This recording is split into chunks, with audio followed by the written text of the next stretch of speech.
হুজুর গৌসুল আজম কথা একটা বললে আরেকটার দিকে চলে যায়, ঝামেলা।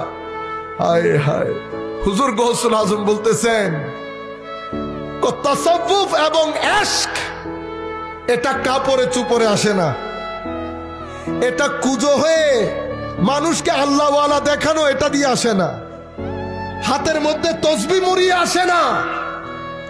কালকালাতুল লিসান মানি জবান দিয়ে। হায় হায়, আমি এখন যেভাবে করছি উনি আমার কথাই হয়তো বলতেছেন। আল্লাহর ওলিদের কিতাবের সমস্যা হচ্ছে এটা, আপনি পড়লে মনে হবে আপনাকে দেখে দেখে উনি এটা লিখতেছেন। আমি বয়ে ওই কিতাবগুলা পড়ি না, কাশফুল মাহজুবও একই জিনিস, মনে যেন তীর আপনার দিকে ধরে আছে।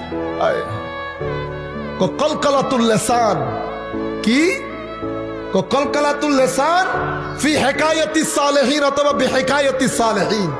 আল্লাহর ওলিদের কথা বলে মানুষের ভিতরের থেকে মহব্বত আদায় করা, নিজেকে আল্লাহ ওয়ালা হিসেবে তুলে ধরা, আমাদের কথা বলছে।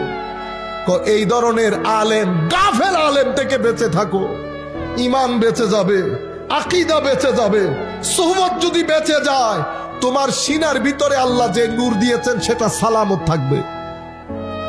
দ্বিতীয় প্রকার যেই ব্যক্তি থেকে তুমি রক্ষা করবে নিজেকে, এমন ফকির যেই ব্যক্তি ধোঁকাবাজ, এবং এমন সুফি, এমন পীর মুর্শিদ যেই ব্যক্তি নিজেকে পীর বলে দাবি করে, সে আসলে পীর না, সে মূর্খ জাহেল, মারেফতের নাম দিয়ে শরীয়তের গলায় ছুরি চালানো তার কাজ।